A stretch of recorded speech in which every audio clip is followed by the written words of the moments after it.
ایک بوڑھا جس کی عمر 80 سال تھی مسجد میں آیا. بیٹھنے کا طریقہ نہیں آ رہا تھا, کھڑا ہونے کا طریقہ نہیں آ رہا تھا. 80 سال کی عمر کا بوڑھا ہے.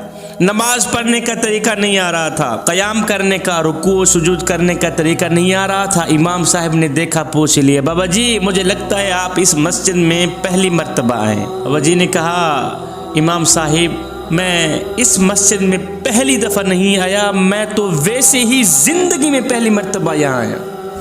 میں تو زندگی میں پہلی مرتبہ مسجد میں داخل ہوا ہوں. زندگی میں پہلی مرتبہ مسجد کی دہلیز پر میں نے قدم رکھا ہے. آپ زندگی میں پہلی مرتبہ مسجد میں آئے؟ جی ہاں. اس لیے تو مجھے نماز پڑھنے کا طریقہ نہیں آ رہا. امام صاحب اس لیے تو مجھے قیام کرنے کا طریقہ نہیں آ رہا, اس لیے تو مجھے رب کو منانے کا, رب کو راضی کرنے کا طریقہ نہیں آ رہا.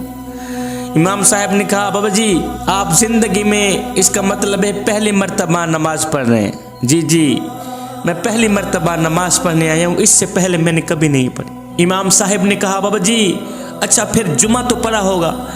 کہا آج تک نہیں پڑھا. امام صاحب نے کہا, اچھا پھر عید الفطر, عید الاضحیٰ تو پڑھی ہوگی؟ کہا امام صاحب آج تک نہیں پڑھا. اچھا پھر آج تک کسی کا جنازہ تو پڑھا ہوگا؟ کہا آج تک نہیں پڑھا. کچھ بھی نہیں کیا. 80 سال کی عمر, 80 سال کی زندگی ضائع کر دی, تباہ و برباد کر دی.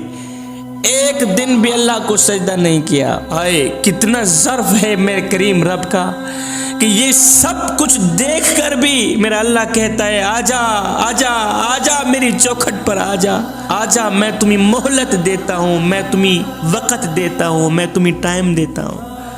اور کبھی تو توبہ کر لے گا, کبھی تو توبہ کے لیے ہاتھ اٹھیں گے. میری رحمت تیرے ہاتھوں کی منتظر بیٹھی ہے. اے بندے آجا آجا میری چوکھٹ پر جہاں عزت ہی عزت ہے.